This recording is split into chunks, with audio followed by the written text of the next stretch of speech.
So welcome to our 3LC series on health and aging, exploring specifically the health research in fragile and poly-crisis context. Just to remind you briefly that you will be muted automatically throughout the time where Dean Fried, our speaker, will be speaking. And then after her talk in the Q&A session, you will be able to control the mute and unmute, ask questions, and please also feel free to put your questions in the chat box, and I will be monitoring that as well.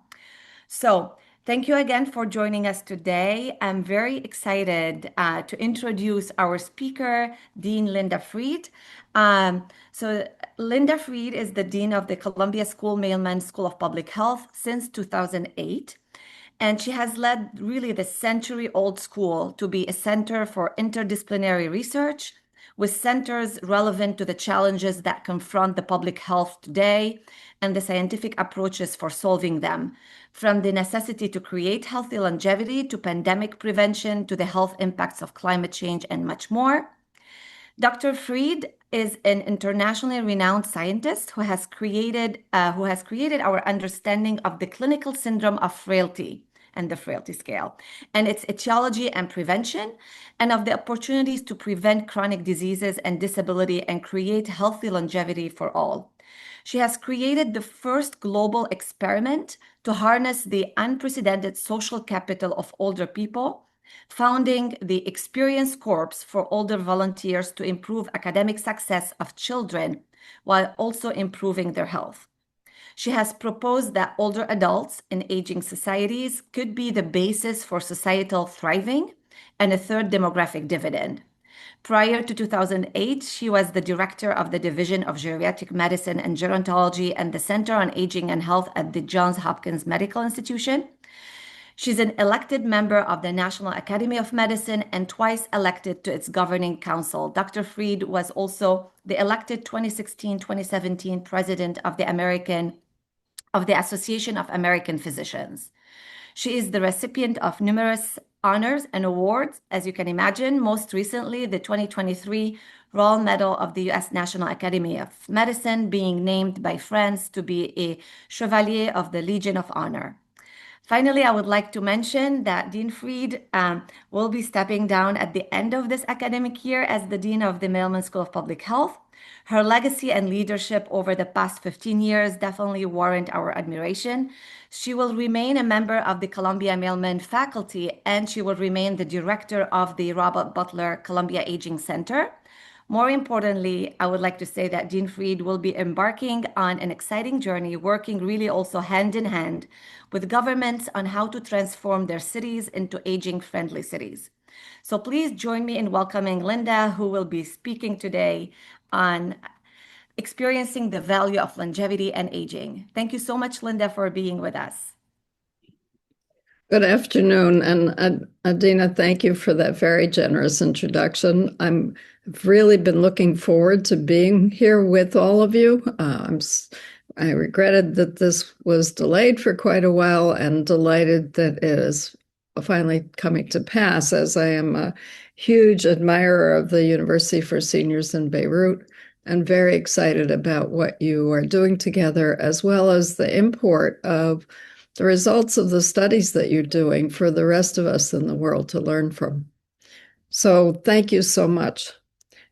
Today, I want to talk about experiencing the value of longevity and aging and how we accomplish that, and think from what you are already part of in the University for Seniors in Beirut to how we take lessons from that and build new structural social capital for a world of longevity to create the institutions that support growth, learning, and engagement in older age. So may I have the next slide, please? As I'm sure this group is already quite aware, we have added over 30 years to human life expectancy since 1900 in the world.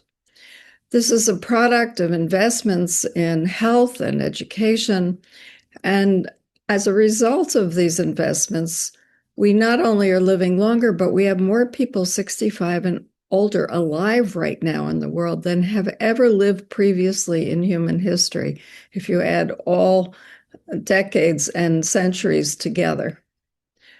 And now we are emerging into a world where people will be living a third of their lives in older age, or in countries that have retirement ages after retirement. And shortly in 2040, globally, more people will be over 64 than we will have children under 15 globally, a very predictable transition. But for the first time in history, all of this adds up to what I think of as a demographic revolution. Next slide. A demographic revolution of global aging, and it's a product of this rise in life expectancy at birth. In other words, at birth, how many years can you expect to live on average? And you can see here the data behind the statements I just made, that people born in 1950 globally could expect to live 45 years on average. And that has risen now to 71 and is expected to rise to 77 in 2050, by 2050. Next slide, please. So we have this 30-year increase in life expectancy in the last 100 years. And next slide. And what that's resulted in is a steady increase in the proportion of the population that's older. Here you see that increase in both of these figures. Worldwide on the left, you see for industrialized countries in the top line and what are called developing countries in the bottom line, the steady increase over time in the proportion of people in the population who are 60 years or older. It's quite dramatic. And in fact, Lebanon leads the Arab world in rates of aging. If you look at what's expected from 2020 to 2050, the percent of the population who are over 60 years of age in Lebanon will double from 11% to 27%, based on current predictions. That's a profound change in the population. Next slide. So this raises lots of questions. We have more older adults alive right now than in all of human history. We will be living a third of our lives after retirement, a very different scenario than most of us grew up with. We have globally the best educated, healthiest older adults in human history. More to go on that, but it is true. And emerging into a world with as many older people as children. And a huge question, which is, what do we do with these extra 30 years we have been gifted with?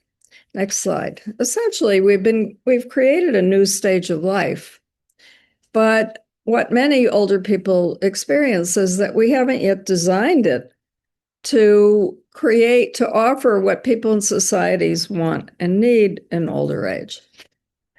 Next slide. In fact, in the US, as we look at this, many have described old age as it currently exists as a role-less role, with few meaningful and generative roles and opportunities for people to stay engaged, connected.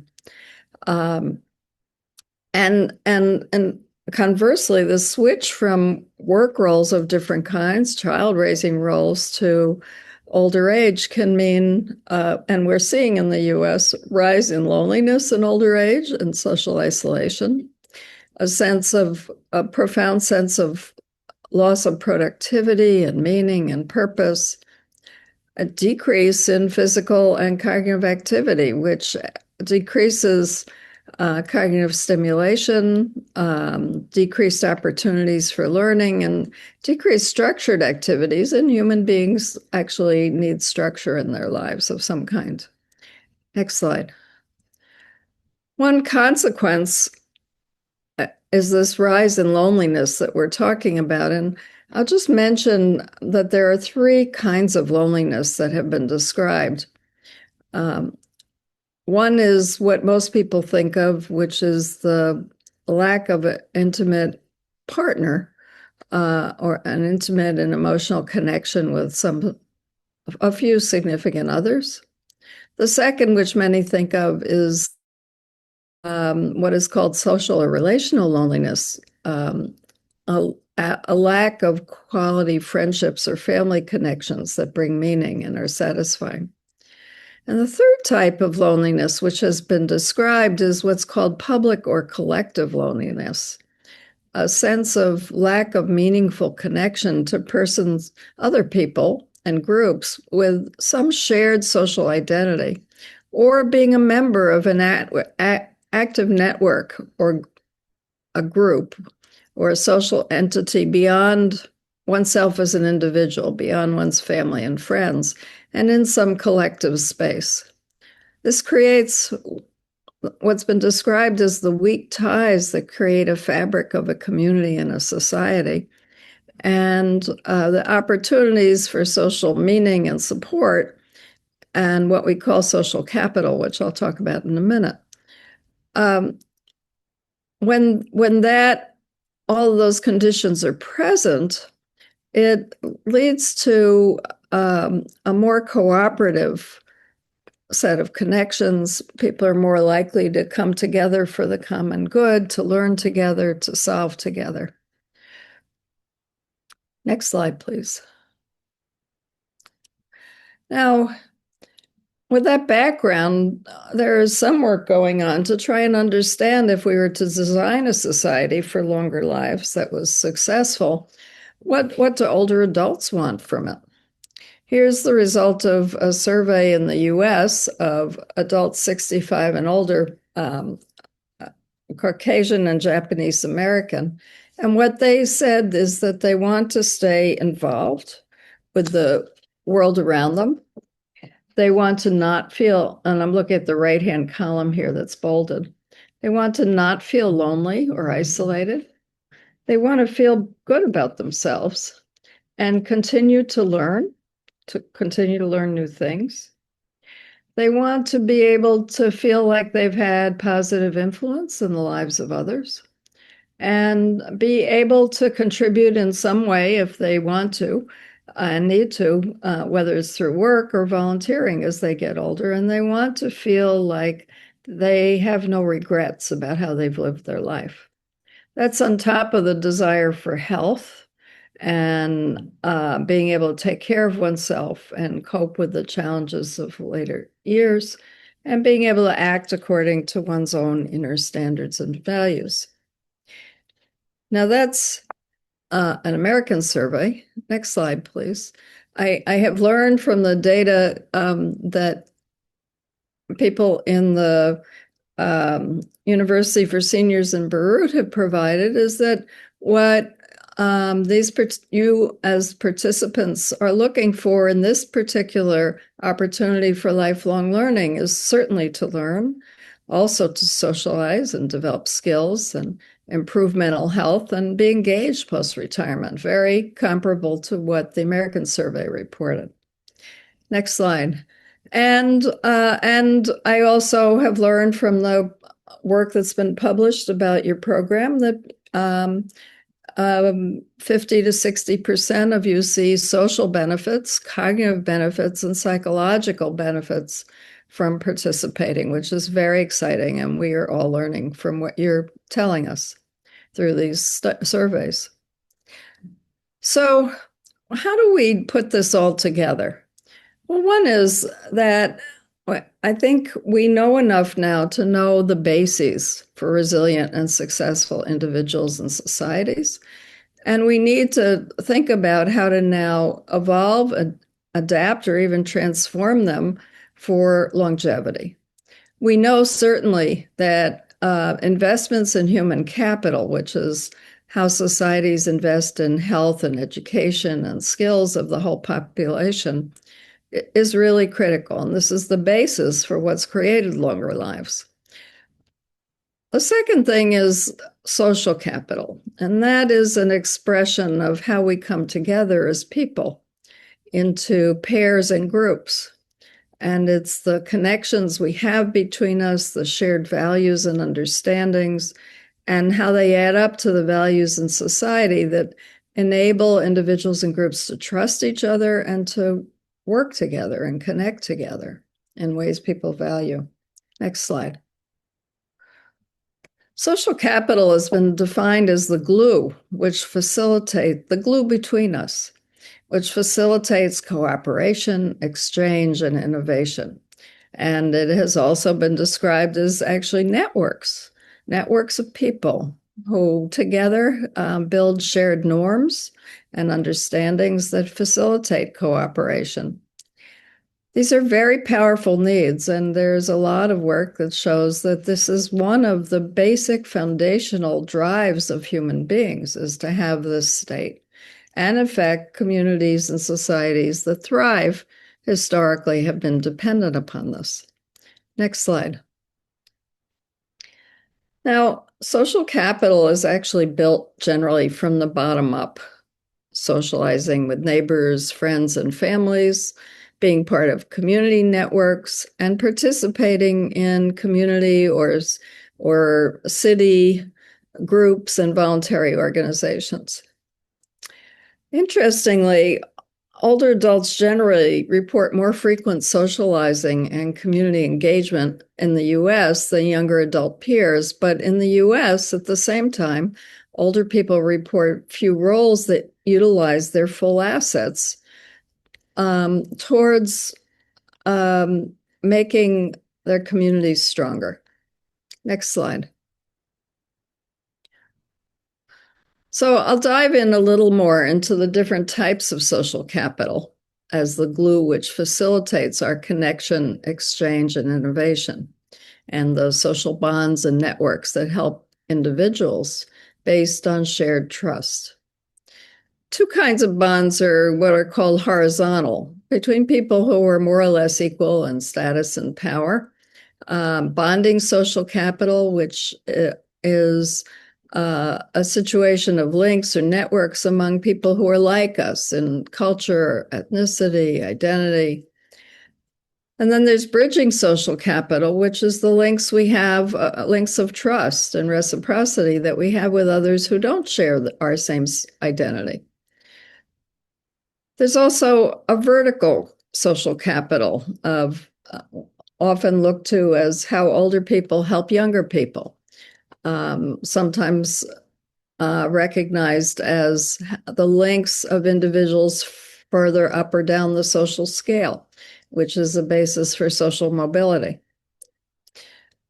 There's something called cognitive social capital, which is the level of trust we have in a community. And the sense also that an individual may have is that there are social resources that they can fall back on or go to for assistance based on this shared trust and the building of resources. And finally, there's this concept of structural social capital, which is really the associations and organizations that facilitate all of this.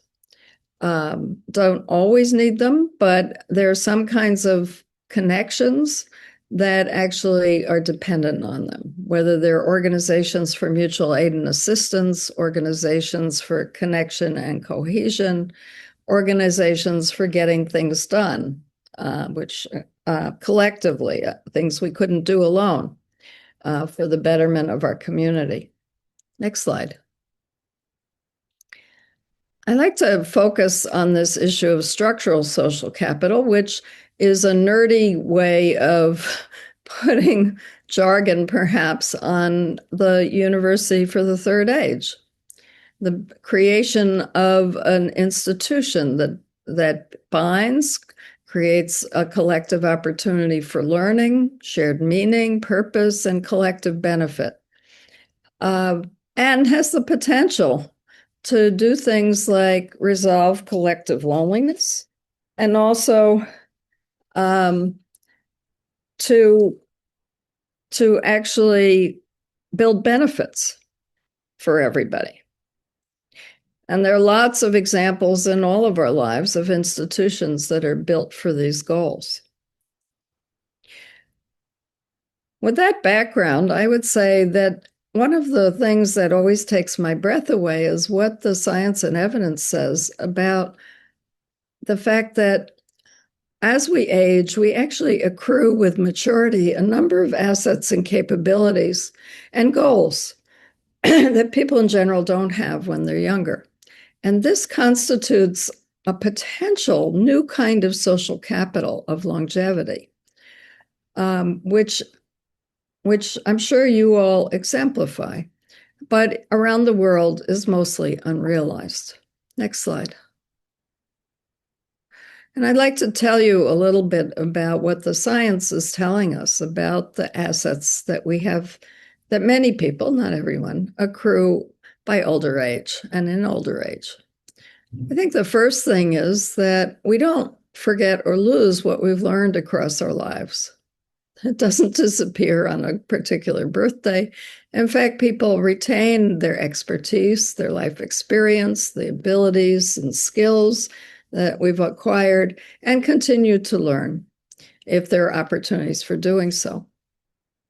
The second thing, which is quite fascinating to me, is that built on a lifetime of expertise and experience, people develop higher order cognitive skills that they generally didn't have when they were younger. Cognitive skills to recognize and handle highly complex problems and figure out how to solve them, and the willingness to do that if they align with what the person judges really matters for a better future. Using these skills, older people appear to have new capabilities, greater capabilities, for example, in conflict resolution, ability to see shades of gray and value both sides of an argument, and hang in there to find the opportunities to resolve the conflict and be willing to compromise in the sake of a greater good for all sides. Older people also generally manage a commitment to a better future for the generations behind them, recognition that they could take a while to accomplish, but also a sense of urgency to get it done, because we recognize that our lives are not unlimited in the time we have. All of the things I just described are thought to add up to what components of what is called wisdom. A very nice term, which many people aspire to, but science is only now putting definition to it.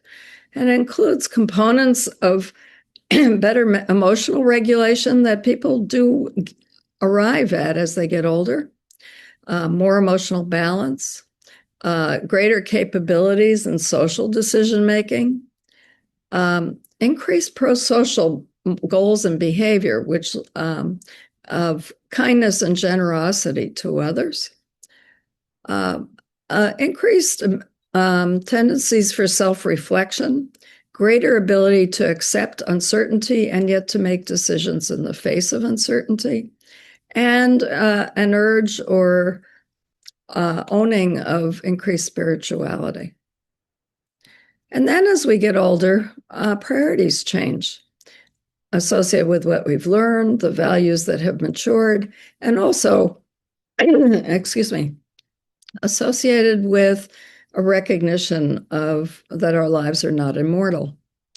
And so as people get older, the desire for connection with family in particular, close friends, takes dominance. A desire to give back for the long term, to me, makes older people and older populations what could be called the pay it forward stage of life. And all of this adds up to, for many people, a desire to feel like your life has not only had meaning, but you have left some kind of a legacy of goodness that will live beyond you. Now, this is a profoundly inspiring list of what science is showing us about what are the assets that we accrue as we get older. And what it sheds light on is the huge potential of empowering older people to constitute a kind of social capital that we've never had before in history. A very distinctive one. Next slide. I'm going to skip this. Thank you. So there's a lot of questions about, no, actually, why don't you go back? Sorry about that. There's a lot of questions about what this could all mean, but if you think about some of the dimensions that have been described about wisdom, which is not guaranteed, but there's certainly a greater tendency for it as people get older. There are some attributes that are really valuable in this uncertain and highly charged world that we're in. The ability to shift one's perspectives from one's own viewpoint to respecting that of others in a conflict, recognizing the likelihood of change, and recognizing that there are many possible outcomes of bad situations. And the question is how to enable the desired ones to occur.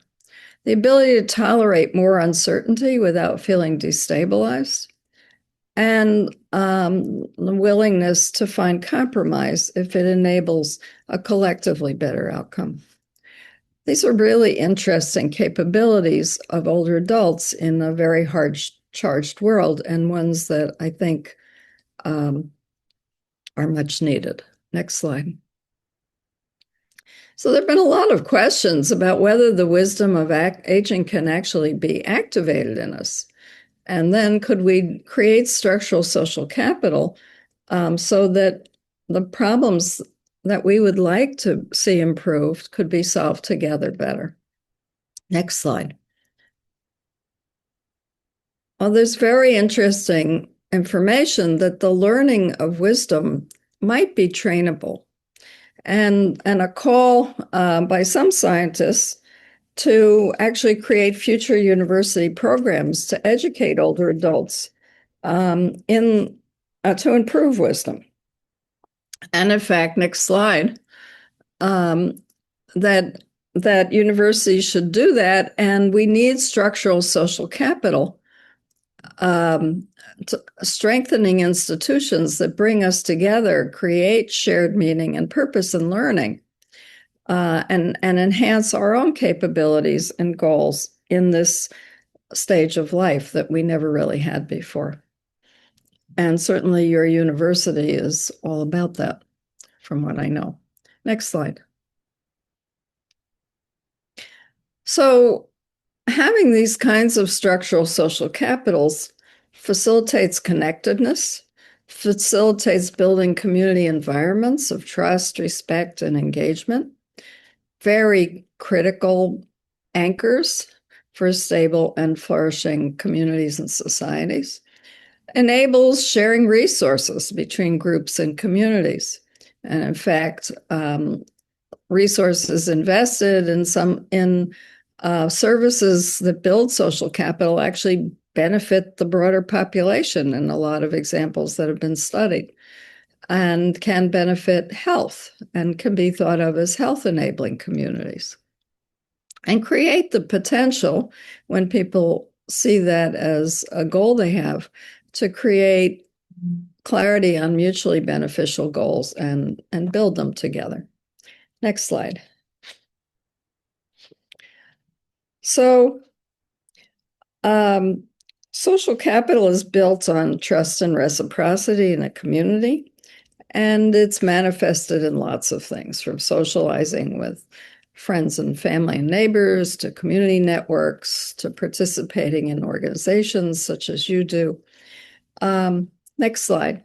The challenge, though, is what we need more broadly when we have a fifth or even a quarter of the society older, so that these opportunities are available for everybody if they want them. Opportunities for enabling learning, goals, providing resources, and actually roles that older adults would value. Next slide. So I'd like to tell you about one example, which Dr. Zeki El-Hazori already mentioned, which was, to my knowledge, the first example globally, and certainly in the US, of building structural social capital of an aging society to improve flourishing across generations. Next slide. I learned when I was in my 20s and 30s a lot about profound societal unmet needs. I was at the time focused just on the US, and there were and still are profound societal unmet needs. I'm a geriatrician, and I learned from my patients that many of my older patients wanted to stay connected and engaged, and actually to give back. Those were the two words I heard most from my patients: give back. And they couldn't find ways to do it that seemed important, contributory. And that led me to asking the question, can we address both of these simultaneously? Could we create a win-win of roles that enabled older adults to give back, to improve outcomes more generally, and also to meet older adults' needs to be generative, to leave a legacy, to feel like they've created a good that will live on beyond them, if they feel like they haven't accomplished that yet. Next slide. In the US, it has been clear for decades that we have a critical unmet societal need of children succeeding in their early elementary school years through the third grade of education, which is a critical period predicting their subsequent success educationally, occupationally, predicting their physical and mental health outcomes. Next slide. And it was clear to me that for the reasons I just told you, that older adults potentially offered a new and unique source of social capital for education of the children in the US.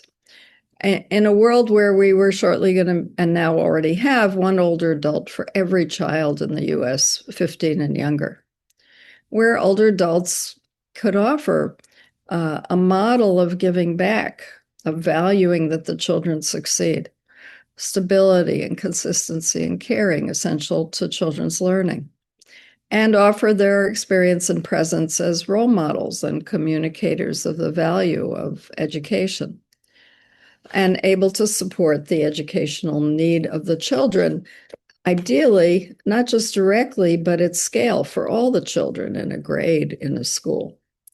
Next slide. So I created what is the first experiment in building new structural social capital for our aging population and an aging society, which is called Experience Corps.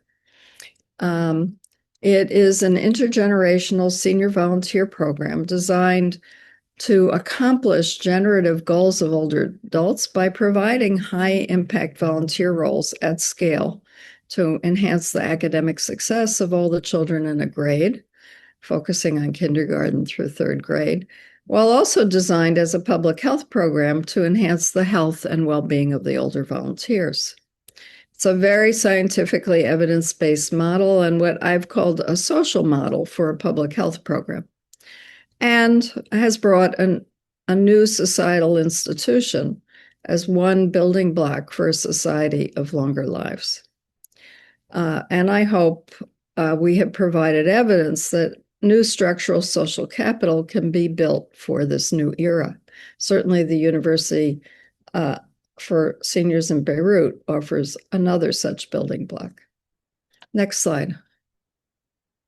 So in Experience Corps, the volunteers, it involves high intensity volunteering of 10 to 15 hours a week in roles designed as volunteer roles, not teacher roles, but volunteer roles that the teachers and principals believed would bring high impact in terms of improving academic outcomes for children. And it is designed to provide a critical mass of older adult volunteers in each school, enough to shift the academic success of all the children while improving school climate and improving the efficacy of the teaching, and to provide a basis for the concentric circles of community benefit outside the school itself, and a basis for new social networks and friendships among the older volunteers. Hidden inside of it is a health promotion program, because I've learned over the years that people sign up to make a difference. They don't, and they stay for that if the program works, and that's what we found. They don't generally stay long time in programs designed for health promotion, although they may sign up. Next slide. So we designed this, myself and a gentleman named Mark Friedman in the early 1990s, led a national demonstration project across the US in the mid to late 90s. And then since then, there has been ongoing implementation and expansion of the program in 20 or more US cities. I then went and built a program in Baltimore, which for optimizing the design, scaling it up, and evaluating its impact so that people would know if it was a program that worked and mattered. Since 2011, the program has been run by the American Association of Retired Persons, or AARP, and is in 23 US cities currently. Next slide.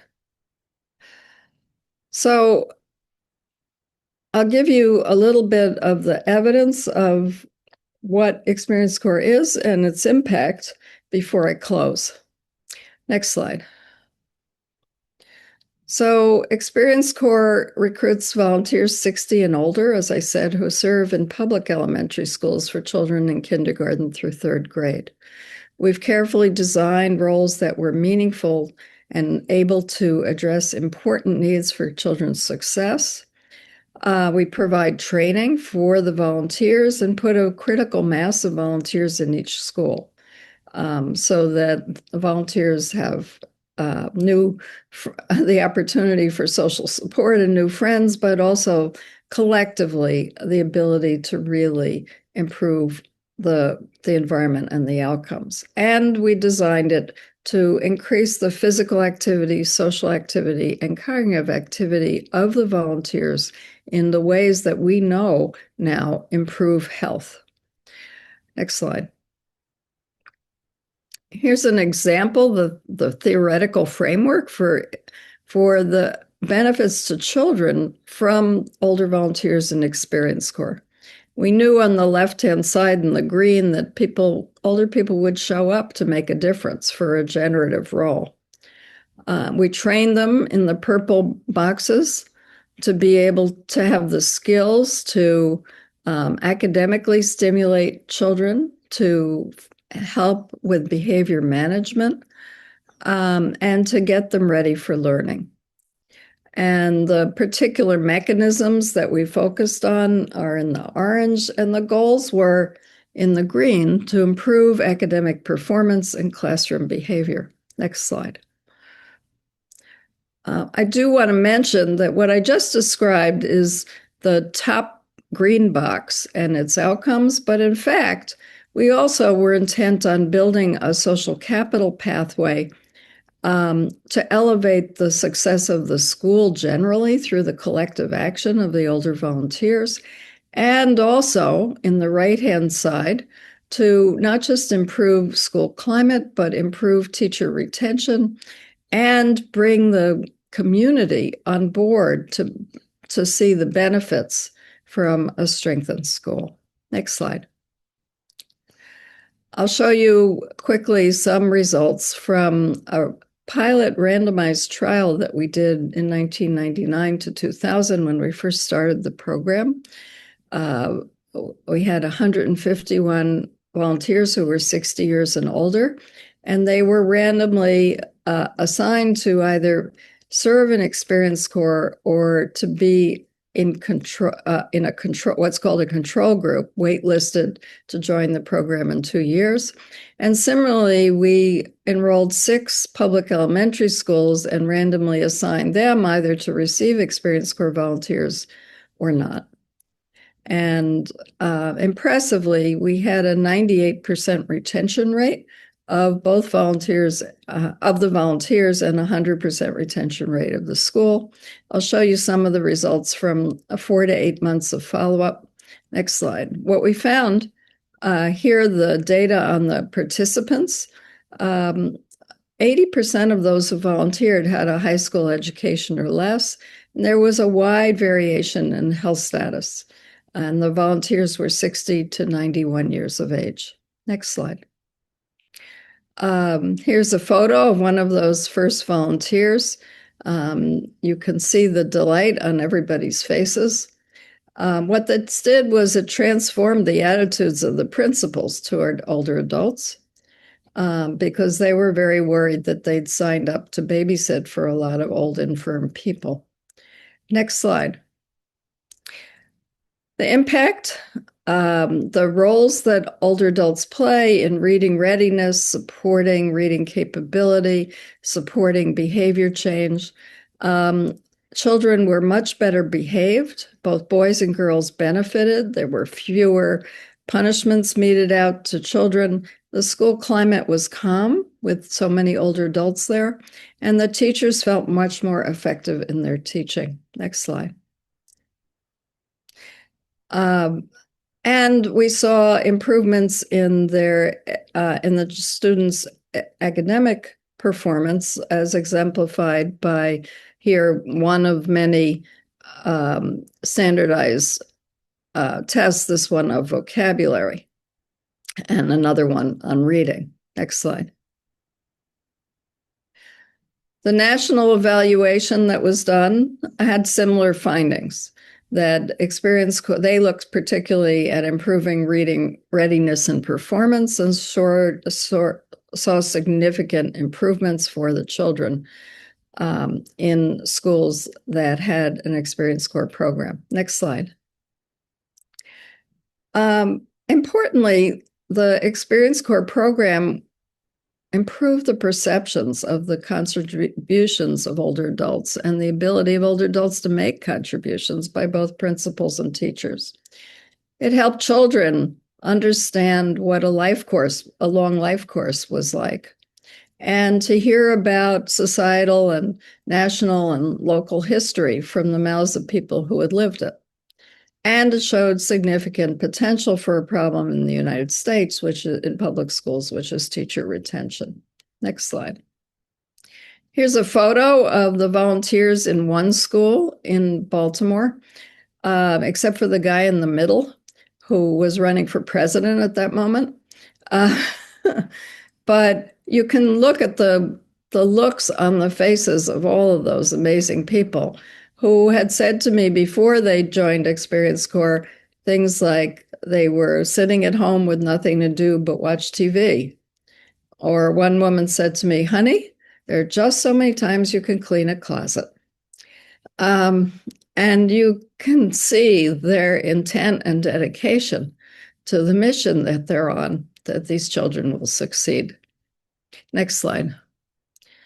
I want to doubly emphasize what social capital means here, because in fact, what we've also seen at the top of this figure is that at the community level, there's been greater community involvement in the schools since the Experience Corps was launched, a lot more resource mobilization to support the education in the schools, as well as the internal benefits. Next slide. For the older adults, I'll summarize that we, again, thought on the left-hand side that older people would come to make a difference, that generative role performance, but we designed the roles that would make a difference to include opportunities for increased physical activity, social engagement, and cognitive stimulation, with a goal of actually measuring how people's health was affected, and led to better outcomes in terms of function, cognition, memory, and quality of life. And I'll show you a touch of that before we end. Next slide. So in terms of motivation, here's a quote from one volunteer. It seemed a good opportunity to help out. Next slide. The reason why people came, what they said, was to give back to the community, to communicate and nurture positive values and make a difference for future generations, and in their words, leave a legacy, and meet their own sense of societal responsibility. Next slide. Here's another gentleman working with a student on reading. I just want to point out that he was sitting in a wheelchair. Here's what our participants said in focus groups about what they got out of the program: enjoyment, bonding, and making social connections. They were satisfied that the program worked. They found it really meaningful to have developed a special relationship with a child and felt a sense of reciprocity with others and that they were valued and had an opportunity to share their life story and wisdom. Next slide. And in fact, what we saw was that people felt like they had achieved their goal of giving back or generativity. And that there's a lot of evidence that this kind of a program actually was successful in enhancing the dimensions of what we call wisdom. Next slide. There's other research that's shown that actually giving back, feeling like you've been successfully generative, and having a sense of purpose actually changes your brain and your health. Very powerful work that's shown that there's less Alzheimer's disease pathology in people who report that than those opportunities for generativity and purpose than for people who don't. Next slide. And in fact, experience score we've shown has improved the risk factors for ill health, improved strength, lowered depressive symptoms, improved cognition, and shown less early decline in the changes that precede memory loss. Been a basis for creating new social networks and friendships and fulfilled generativity.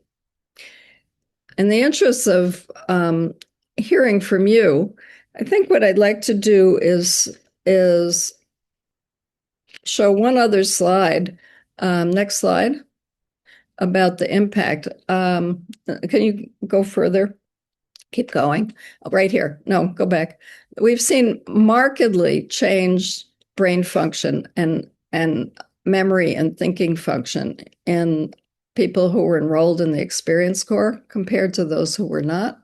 It's very exciting, and it's the first program in the world, including through medications, that's been able to show these kinds of beneficial effects. And the volunteers report a difference, so they're non-trivial effects. There's much more data I could show you about that, but I wanted to make sure that I told you that. And I don't think it's coincidental because we very carefully designed roles and activities to accomplish that based on the science. So I'll end, you can take the slides off.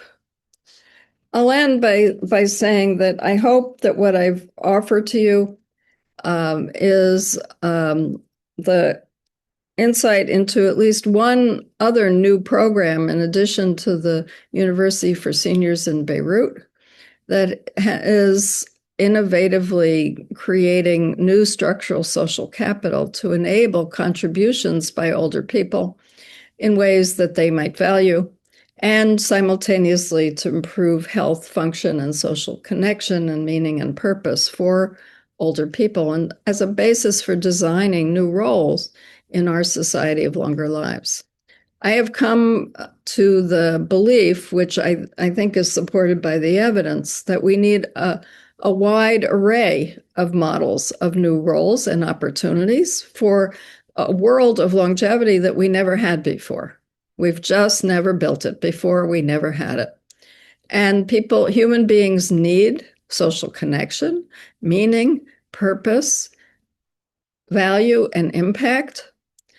And not any role is right for everybody, but we need a whole array of them in which society can experience the benefit, the profound benefit of what we know older adults bring. If we do that well together, then we can create this crazy idea that I've been pushing, that we could actually create a third, what geeks would call a third demographic dividend, in which all ages could thrive because we've designed for longevity. And I think that needs to be our task. Thank you.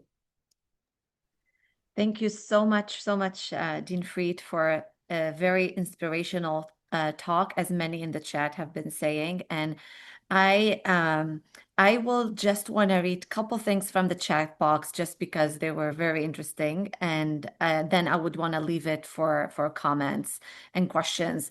I think Naila Kassab has said, "What about the elderly volunteering to talk to teenagers, not teenagers, like those who are aging but younger agers, who really need to feel needed?" Who really need to feel needed, and that would make it that like and make them feel not lonely. So it's a double benefit, double learning, and I think it's a very interesting idea. And then I think there was one comment about, more assets of wisdom, such as boldness as opposed to aggressiveness, diplomacy as well. Why is this wisdom not very much apparent among policymakers?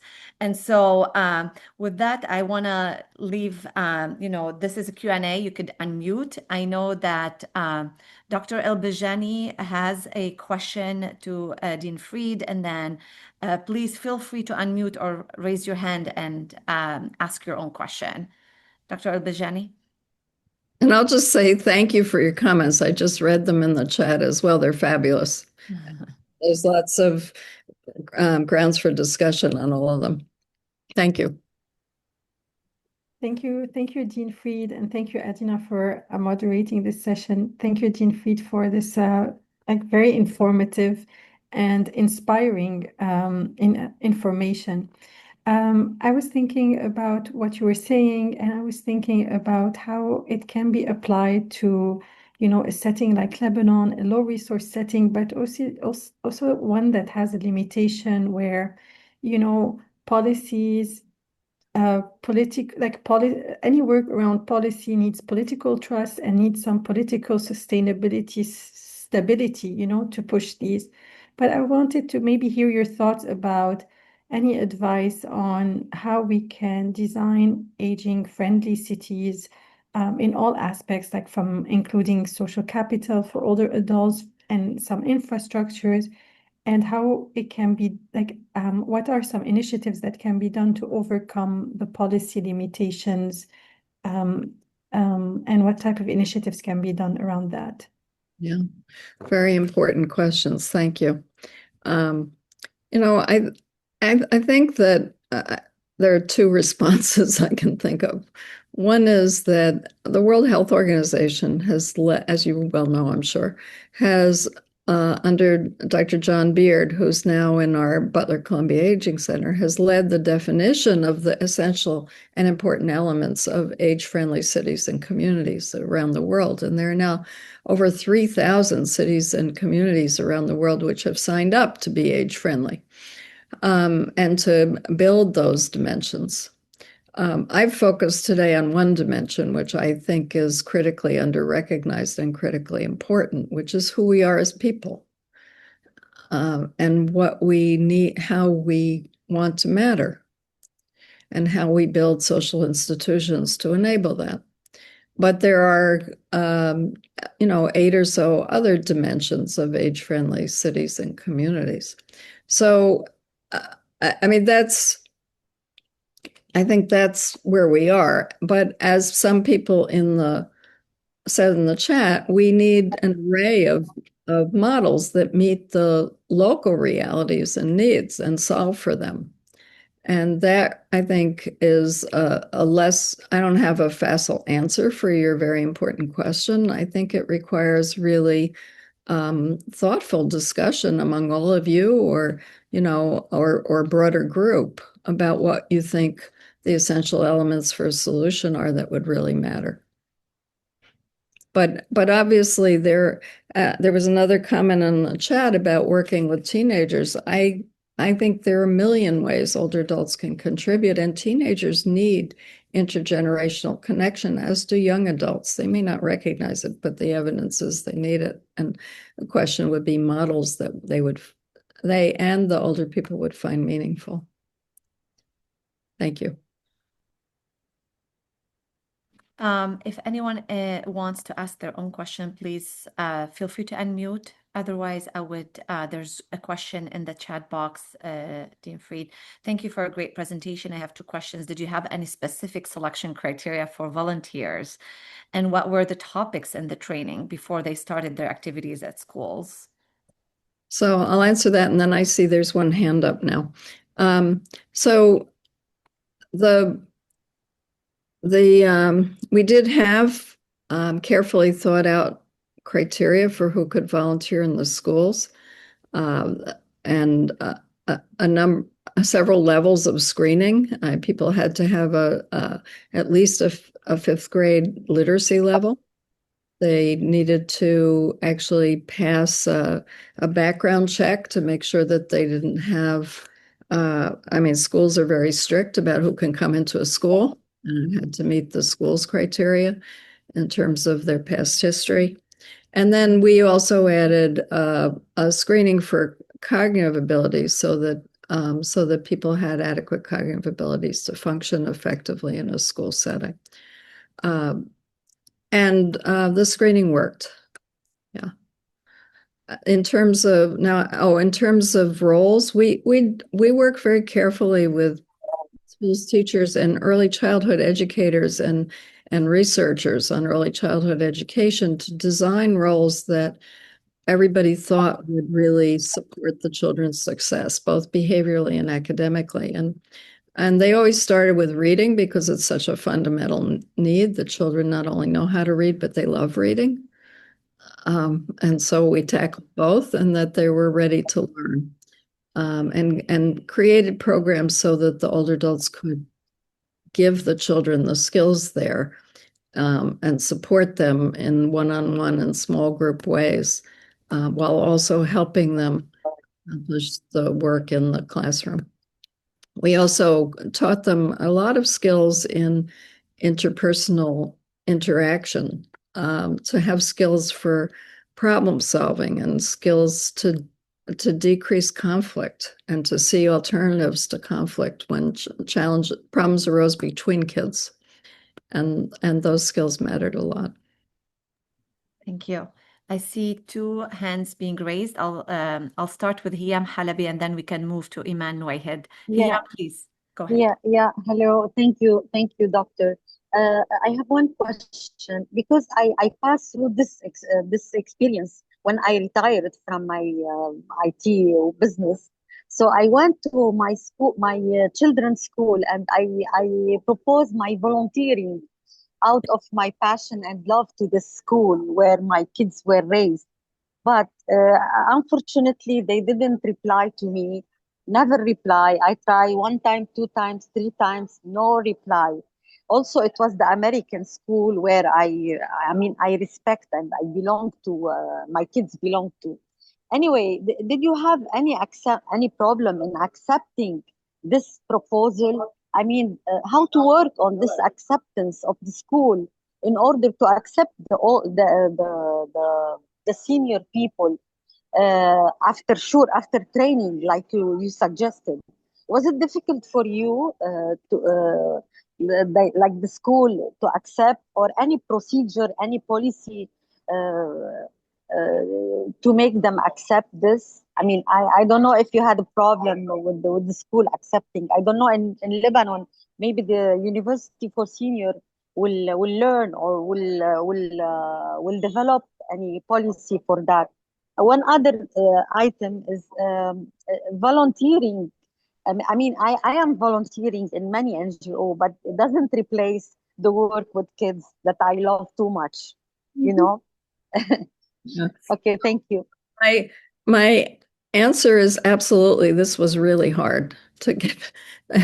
It was, older adults in the US have the same experience, that they try and volunteer in a school or in many other places, and the capabilities they bring are not valued or recognized. Their requests aren't answered, or they're put in a corner licking stamps after having been the CEO of a corporation. And those are true stories from my patients. And in general, schools didn't want older people because of what I said earlier. They were afraid they'd end up babysitting. And that was honestly what one principal said to me. So it was a long journey. It's a longer story than we have time for, but there are a number of things that made it work, one of which was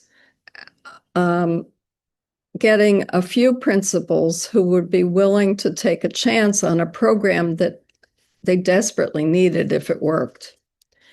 And in one school in particular, I'll mention, we put the first team, we place older adults in the schools in teams for a lot of good reasons. And when the first team was placed, that gentleman I showed you a photo of who was in a wheelchair was in that team. It was the first time he had left senior housing in 9 years. And 3 months later, the principal told me when she saw him in a wheelchair, she had gone back to her office and put her head down on her desk and cried because she had agreed to do this. 3 months later, she told me that story because she asked for 60 more volunteers. So, trained volunteers who are older adults with so much to give speak for themselves once put in roles that matter.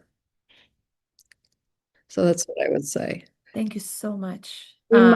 I know your time is very limited, Dean Fried, so I want you tell us when you definitely have to leave, but I see Dr. Nwahid's hand is raised, and I don't know if you have time, we can take that question. Dr. Nwahid, please feel free to unmute. I'm honored to see him on here.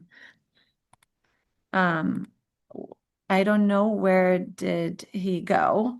Maybe it. Okay, sorry, I'm here. Okay, here you are. Can you hear me? Okay. Yeah. Okay. So good to see you, Linda, and thank you for a very inspiring presentation. So my questions actually relate to what Mrs. Halabi was inquiring about. How did you actually integrate the role of the volunteers into the school programs? So you have two steps. One, accepting you in, but then is it an extra hour at the end of the program? Is it integrated into the regular thing? Because that's a big challenge of where you keep them. I have two more quick questions. How do you sustain these programs? So beyond your research funding, did these programs continue or did they stop? And the third thing linked to that, with the current changes in the research funding landscape in the US, are these such programs under threat? Do you think that the current administration will be interested or are ready to continue to fund programs of this kind? Thank you. Thank you. All very important questions. So on the last question, I think it's indubitable that altruistic programs like this are under threat. In terms of, now I have to remember the first two questions. I got caught by the third one. The sustainability beyond the funding. Yeah. So I remember the first one was about how did we shape the roles? And I actually worked for a few years with a team of early childhood educators and researchers on early childhood education. Well, maybe I should back up and say one thing that I didn't say. I could have designed these roles to tackle any societal problem, but I happen to have a particular concern that a democracy cannot flourish unless its population is educated, and that too many children were not successful in their academic lives, and that they had to be succeeding by third grade to be able to make it academically for the rest of their lives. So to me, that was a critical area of focus, which happened so this was in the early 1990s, which happened to fit the political atmosphere, which was very negative towards older people. And probably the only thing anyone would have countenanced is matching older people with young children. I happen to think there was a driving reason to do that additionally. we really worked with principals, teachers, and early childhood educators to identify the roles, the volunteer roles, not competing with paid professionals, volunteer roles that would supplement adequately what the teachers could provide in order to enable kids' success. And there are obviously after-school roles that are needed. This program we decided to not make an after-school program, but as you wisely said, to design roles that were embedded in the classroom experience that the teachers and principals wanted. And we designed a whole host of potential roles, academically, behaviorally, and even in terms of teaching children how to play in cooperative ways. And we designed them with early childhood educators and the principals who felt that it was critical to enable children to be ready for learning. And we developed some training and programs that older adults could deliver, sometimes taking a child out of the classroom during class with the encouragement of the teacher, sometimes having those background skills that they could infuse into what they were doing in classroom activities with the kids. And then many times what the older adults we trained to actually read to children and help them enjoy reading. And even to know how to pick out books in the library, because some of them volunteered in the library, that children would be able to handle and enjoy, which was really critical. So we designed, there were times when the older volunteers took a half an hour to read a story in the classroom itself with that background training, while perhaps the teacher worked with one or two children particularly. A very important role, which we didn't anticipate, is just that the younger children so valued having the ear of an older person. And the older volunteers heard things that the children whispered to them that they would then share with the parent, the teacher, about what the child was struggling with, either in the classroom or at home, that then the teacher could decide how to deal with. In terms of sustainability, this has always been a challenge. I actually did this for years with no research funding because no one would fund it. So, period. No one believed in this. So I just did it. After about 10 years, I finally was able to get some funding from the U.S. National Institute on Aging. Funders of children absolutely didn't believe in this, and I've been thrown out of more foundations that funded children's stuff for children than you can count, because they said we don't work on older people. So there's a narrative and a vision here that has to change. But in order to achieve sustainability. So it's been a challenge all along, and for politicians' agendas change. Sometimes they invest, sometimes heads of school districts invest. Often we have relied on foundation funding for these programs, or I imagine this is going to end, but the Corporation for National Service in the U.S. has been a particularly critical linchpin. It's a not-for-profit public corporation. It's not a governmental agency, but it gets governmental funding. What will happen to it now, I don't know. I hope I answered your questions.